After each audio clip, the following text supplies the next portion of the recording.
previsão é que elas só aconteçam no segundo semestre desse ano. A ordem no clube agora é gastar pouco. Torcedor de futebol adora o vai e vem do mercado da bola? Momento de muita expectativa e imaginação aflorada. Não sonhando com estrelas, né? Por exemplo, Cristiano Ronaldo, Messi, mas a gente pensa em nomes que dariam certo do futebol brasileiro mesmo, né? Um possível Everton Ribeiro, esses Arrascaeta, esses nomes aí que já ia ficar bem feliz, né? O torcedor já com os nomes desses, né? Não seria nada mal, né, Wellington? Às vezes, as contratações vêm aos montes. Como no início de 2004, quando o Corinthians trouxe 13 jogadores. Uma lista com Regis Pitbull, Piá, Adrianinho, entre outros. O pacotão não funcionou. Mas de 2005 para cá, o corintiano ficou mal acostumado com a contratação de vários craques, como Tevez, Mascherano, Ronaldo Fenômeno, Roberto Carlos e Adriano Imperador. Outra coisa que torcedor gosta muito é de uma boa especulação. E elas também não faltaram no Corinthians na última década. Do inglês David Beckham ao atacante marfinense Didier Drogba. Era uma coisa que eu gostava, sabe? Antigamente eu até atualizava no videogame as contratações, sabe? Quando chegava jogador, essas coisas.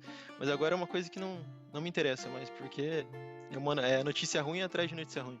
É uma gestão muito pé no chão, com pouco investimento imediato, né? Nesse primeiro momento, no futebol ou em qualquer outra área. A gente vai trabalhar em duas frentes. Uma, reduzir despesas, enxugar o que for possível. E na outra, trazer novas receitas. O futebol no Brasil se profissionalizou em 1933 e com o dinheiro em jogo, as transferências se tornaram cada vez mais comuns. Desde então, o Corinthians sempre contratou pelo menos um jogador no início de cada temporada, coisa que não aconteceu dessa vez. Ou seja, por enquanto, a temporada 2021 já é histórica para o clube. Quando fala em algo inédito para o seu time de futebol, você espera que seja algo positivo, né? Não que seja um levantamento desse que não agrega em nada, né? Literalmente, que não tem contratação. No vai e vem corintiano, nada de vem, só vai. Entre empréstimos, rescisões ou não renovações contratuais, 16 jogadores já deixaram um elenco profissional no início dessa temporada. E a ideia da diretoria é não contratar ninguém no primeiro semestre. Então vai o aviso pro torcedor corintiano: menos imaginação e mais compreensão. E como todas as manhãs, aqui comigo, Carlos Cereto e André Lofredo vão aparecer na tela aqui para vocês em instantes. Gente, um clube como o Corinthians, acostumado a fazer contratações de peso, hoje vive um novo momento, essa nova gestão, mais pé no chão. Não contratou ainda nessa temporada de 2021. Vou começar contigo, Lofredo. Você acha que esse novo modelo se sustenta até o final da temporada, independente dos resultados? Bom dia para você. Bom dia, Ana. Bom dia, Cereto. Acho que vai depender um pouquinho aí da colocação do Corinthians. O torcedor do Corinthians, sinceramente, imagino que não tem esperança de conquistas para essa temporada. Pode eventualmente ganhar o Campeonato Paulista, porque é um campeonato que é disputado de um modo diferente, até uma Copa do Brasil, a Sul-Americana. Mas assim, bem difícil, tá? Até para o Campeonato Paulista. O Campeonato Brasileiro, o Corinthians entra para brigar ali pelo 12º lugar novamente, mais ou menos a posição que conseguiu na última temporada. Mas essa é a realidade do clube, porque tem que se adaptar ao novo momento, é um momento de dificuldade financeira, em que os reforços são os jogadores que saíram, muitos jogadores que deixaram o Corinthians estão reforçando o time agora, porque eram jogadores que não tinham realmente capacidade para defender o Corinthians.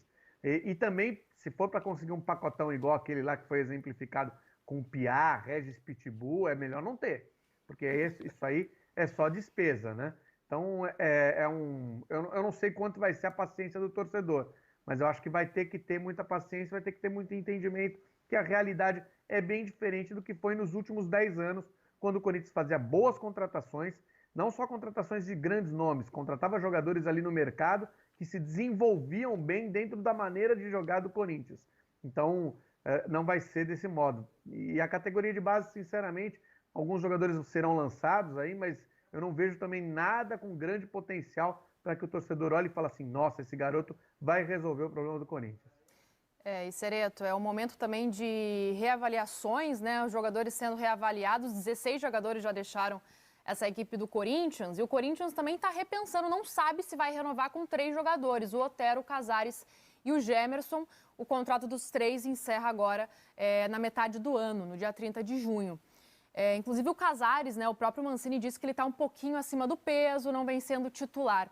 Como que você vê essa situação, que você tem de informação para a gente com relação a esses 3 jogadores? Bom dia. Bom, a informação que eu tenho, bom dia Ana, bom dia Lofredo, a informação que eu tenho é que o Casares está perto de uma renovação, agora não se sabe o tempo do contrato, fala-se em 3 anos de contrato, e acho que o Corinthians tem que avaliar isso com cuidado para avaliar o custo-benefício, para saber se vale a pena de fato renovar o contrato com o Casares por 3 anos. O Gemerson está mais difícil, é difícil que permaneça no Corinthians. O Atlético Mineiro tem interesse na contratação do Gemerson, pelos valores que o Gemerson pretende de salário, está difícil permanecer no Corinthians. O Otero é um jogador que o Mancini gosta muito, tem sido utilizado como titular, mas ainda não há um acerto para a permanência dele. Agora, é bom dizer que o Duílio Monteiro Alves, atual presidente do Corinthians, recém-eleito, ele está tentando consertar algo que ele mesmo ajudou a construir, que foi uma dívida financeira. Aliás, é o mesmo grupo político do Corinthians desde 2007, quando o Corinthians foi rebaixado. O grupo liderado pelo André Sanches, depois teve o Mário Gobi como presidente, teve o Roberto Andrade como presidente, teve de novo o André Sanches e agora o Duílio Monteiro Alves. Todos os citados foram diretores de futebol do Corinthians e foram presidentes do Corinthians, ou seja, ajudaram a construir a dívida que hoje bate na casa de 1 bilhão.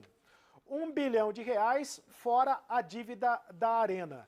Eu tenho números aqui que eu apurei, inclusive com a ajuda do Rodrigo Vessone, o jornalista do Meu Timão, do site Meu Timão. A dívida do Corinthians em 2010 era de 122 milhões de reais. Agora a dívida está quase batendo em 1 bilhão. Tudo bem que nesse período, dos últimos 10 anos, o Corinthians ganhou quase tudo que disputou, ganhou 3 vezes o Campeonato Brasileiro, em 2011, 2015, 2017, ganhou o título da Libertadores em 2012, ganhou o título mundial também em 2012, foi vice-campeão da Copa do Brasil em 2018, ganhou a Copa do Brasil em 2009, mas ele foi acumulando, multiplicando a dívida, né? Então, a que preço são esses títulos? Tem o exemplo do Cruzeiro, que ganhou tudo que disputou nos últimos anos e foi rebaixado para a Série B do Campeonato Brasileiro e também está com uma dívida impagável. É bom que o Corinthians olhe esse exemplo com muito cuidado para também não criar uma dívida impagável, se bem que essa dívida já está muito difícil de se pagar. Alfredo, então, como trouxe a informação, Cereto, né? Então, o Casares um pouquinho mais encaminhado para renovar e o Gemerson não deve permanecer. O Gemerson que estava dando mais resultado dentro de campo, né? Até encaixou bem ali com o Gil na zaga, né? E principalmente por isso acaba não permanecendo, porque é um jogador mais valorizado, é um jogador que tem mercado. Quando fez o contrato com o Corinthians, era um contrato que o Corinthians tinha algum risco para, em determinado momento, ter que negociar um valor maior.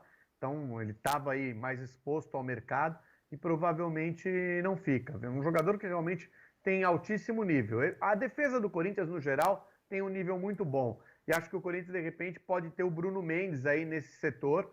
O Bruno Mendes tem jogado bem como lateral, tem entrado bem como zagueiro, que é a posição dele. Demorou um tempo para se firmar, mas é um substituto que pode ser encontrado dentro do elenco, já que contratação realmente vai ser muito difícil. E encontrar no nível do Gemerson vai ser bem difícil mesmo.